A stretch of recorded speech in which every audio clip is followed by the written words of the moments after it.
Salut à tous, aujourd'hui on parle carnet d'ordre. Dans un premier temps, je vais vous montrer déjà comment on le trouve, ce carnet d'ordre, quelle plateforme et quel produit offre cet outil. Ensuite, je vais vous apprendre à lire un carnet d'ordre, à l'interpréter, et à la fin, je vous montrerai quels sont les instruments qui ont le plus gros carnet d'ordre. Et vous allez être très étonné de savoir que ce sont ces instruments-là. Donc ok, c'est parti. Donc là, vous êtes sur la plateforme NanoTrader, qui est la plateforme propriétaire de WH Self Invest, que je représente en France. Je m'appelle Raphaël Leblond, pardon, je ne me suis pas encore présenté. Et donc cette plateforme, c'est une plateforme qui propose des futurs. Et pourquoi je vous parle de futurs? Parce que le carnet d'ordre, petite piqûre de rappel, ne peut s'utiliser que sur le marché des futurs. Si vous avez l'habitude de trader les CFD et que vous cherchez un carnet d'ordre, dommage, vous n'en trouverez pas. Uniquement le marché des futurs, parce que c'est un marché centralisé. C'est-à-dire que toutes les transactions se font sur une place boursière. Toutes les transactions d'un instrument se font sur une place boursière unique. Donc si on regarde là le graphique, si vous voyez, on est sur le CAC 40, donc les 40 plus grosses capitalisations boursières françaises, et le CAC 40 se traite sur la place boursière qui s'appelle l'Euronext. Donc toutes les transactions CAC 40 futures dans le monde entier, que vous soyez en France, mais que vous soyez en Inde, où vous voulez, aux États-Unis, peu importe le pays, à chaque fois que vous allez passer un ordre, ça arrivera directement sur Euronext. Ok? Donc c'est la raison pour laquelle vous avez donc plus d'informations, une information transparente à laquelle vous pouvez accéder en traitant les futurs. Donc on va regarder colonne par colonne. Je commence par celle de droite. Là il y a moi. Ça je préférais vous en parler juste après parce que là il n'y a rien et donc je vous montrerai après à quoi elle sert. Juste à côté vous avez la colonne Ask. Et la colonne Ask vous voyez qu'il y a plusieurs chiffres. Ces chiffres correspondent à des contrats, à une quantité de contrats. Donc si je vois 18, c'est-à-dire qu'il y a 18 contrats. Mais 18 contrats qui sont offerts à la vente. À droite, en rouge, ce sont les vendeurs qui cherchent à vendre le CAC 40 au meilleur prix possible. Et donc il y a une liste de prix avec une quantité de vendeurs correspondants. Donc si je prends l'exemple, alors ça bouge, si je prends l'exemple de 7319, et bien à droite, il y a 8, c'est-à-dire qu'il y a 8 contrats offerts à la vente à 7319. Ok, hop, ça a baissé, on est ici. D'accord? Ça ne veut pas dire qu'il y a 8 vendeurs. Ça pourrait être un vendeur qui veut vendre 8 contrats. Ça pourrait être 8 vendeurs qui vendent chacun un contrat, etc., etc. Donc on ne sait pas combien il y a de vendeurs, mais on sait combien il y a de quantité de contrats offerts à la vente. Ça, c'est la colonne Ask. Donc au milieu, il y a le prix, donc le prix correspondant. Donc au-dessus, c'est le prix plutôt à la vente. En dessous, c'est le prix à l'achat.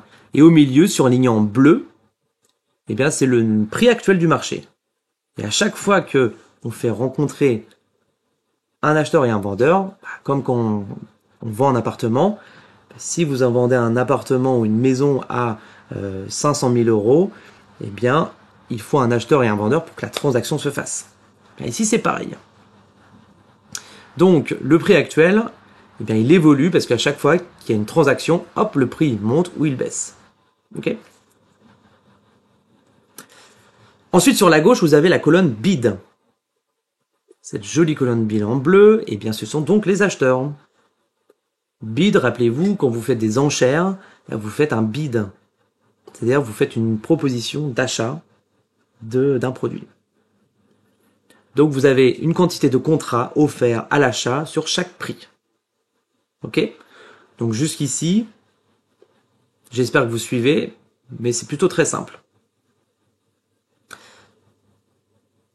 Quand vous avez plusieurs transactions qui se font toute la journée, eh bien c'est parfois intéressant de savoir, d'avoir une liste de toutes les transactions qui ont été passées pour savoir si voilà, il y a eu beaucoup de contrats, peu de contrats qui ont été échangés à cette heure-ci.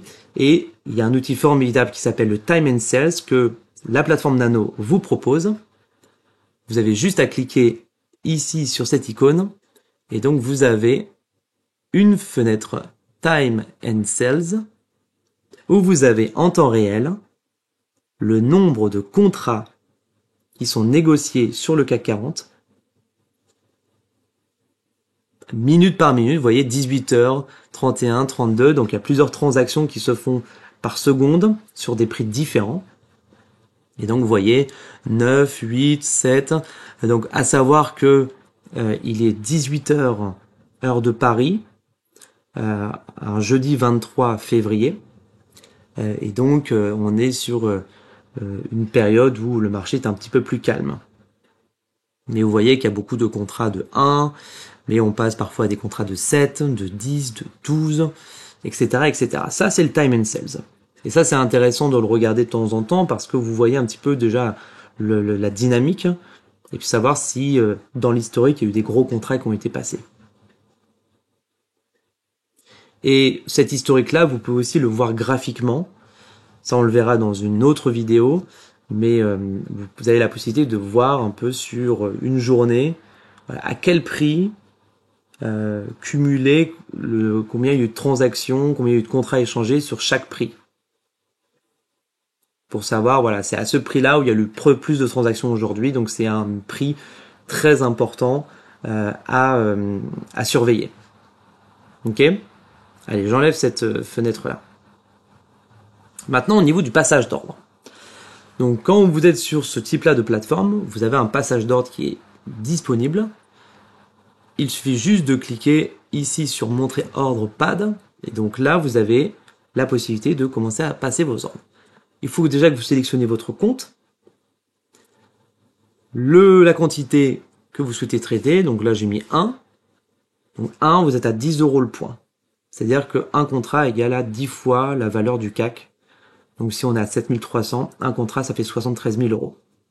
On est sur les futurs, c'est un peu comme sur les CFD. On traite sur marge, c'est-à-dire qu'on va vous demander juste une fraction de ce montant-là sur votre compte. Donc plusieurs possibilités, soit j'achète au marché, donc je clique sur achat ou sell one market, je clique dessus, et donc vous voyez que là c'est mon prix d'achat sur le graphique, le prix actuel en jaune, et que vous avez le montant gagné ou perdu dans cette case-là. Et donc à tout moment vous pouvez fermer cette position, mettre un take profit, un stop loss, faire un reversal, c'est-à-dire que vous pouvez à tout moment inverser la position, c'est-à-dire qu'en un clic, la position va se fermer et elle va s'ouvrir à l'inverse. Donc, à nouveau, hein, je vous dis, si je clique sur Exit, ça ferme la position. Là, je suis à 0 €, mais si je veux fermer la position maintenant, allez, je clique sur...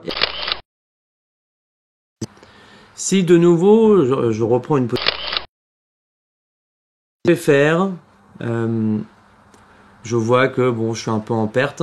J'aurais racheté une autre position pour avoir... Je remets un autre ordre. Vous voyez, au lieu de 1, là j'ai 2. Donc je suis à 5 € de gain, 5 € de perte, 5 € de gain, et puis à un moment, je clique.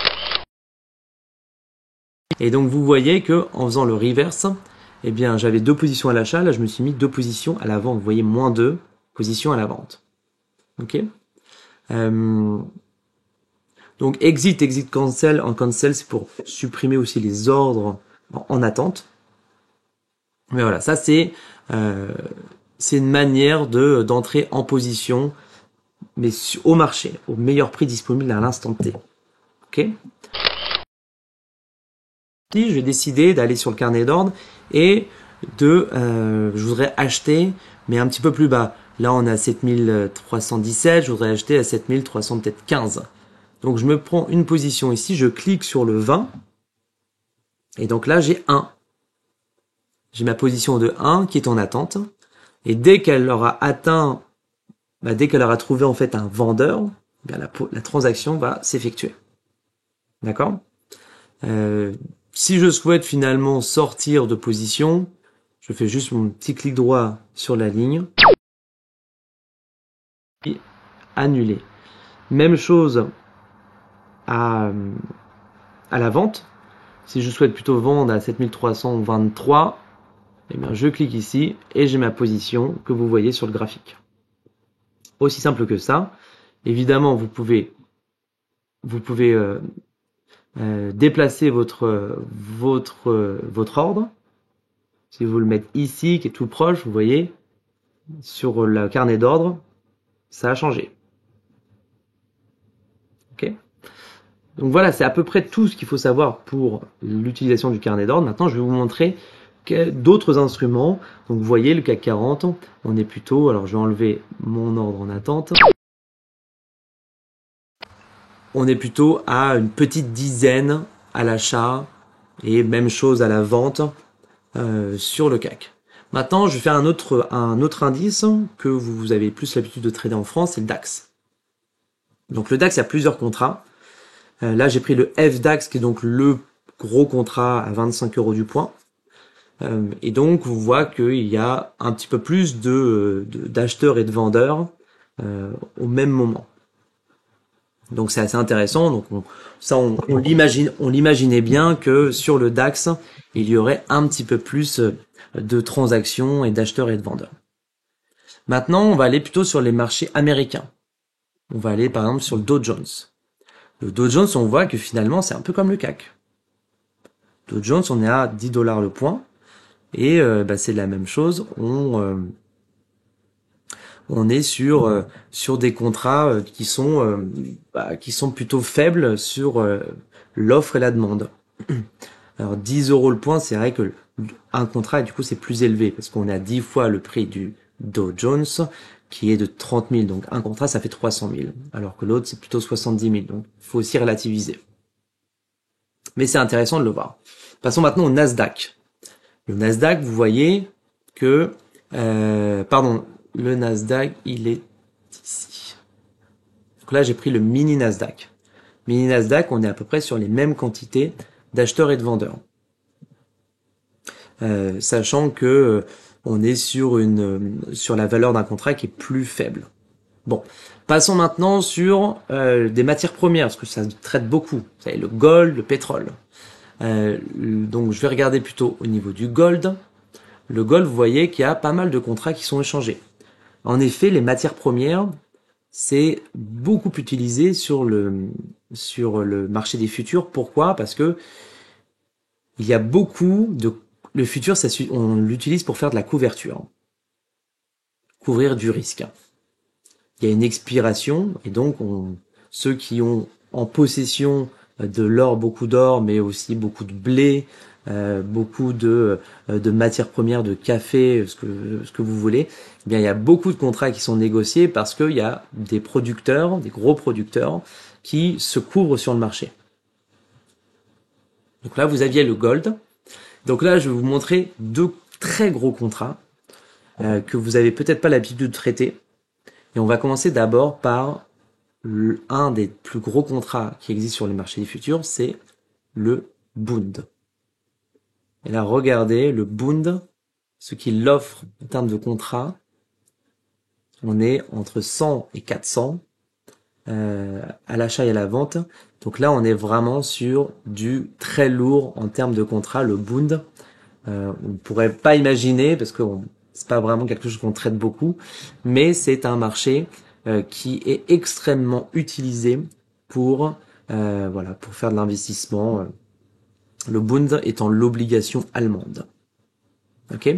Et je vais terminer par un des plus gros, peut-être le plus gros instrument en termes d'achat et de vente. C'est si je le retrouve.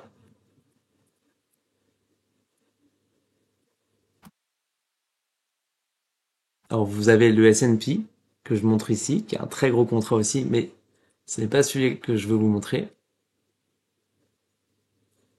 C'est celui-ci. Voilà l'indice. Alors, ça s'appelle FESX.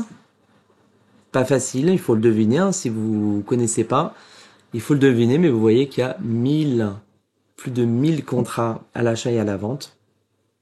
Et le FESX, c'est l'Eurostoxx 50. Et l'Eurostoxx, c'est c'est les grosses boîtes européennes, c'est un indice aussi européen. Et donc c'est un des plus gros contrats sur le marché des futurs. Voilà, donc j'espère que ça vous a plu. C'est une des différentes vidéos que vous pourrez trouver sur le marché des futurs. Il se trouve ensuite dans des playlists si vous voulez voir d'autres vidéos sur le market profile ou sur le volume profile ou sur les différents outils qu'on utilise sur le marché des futurs.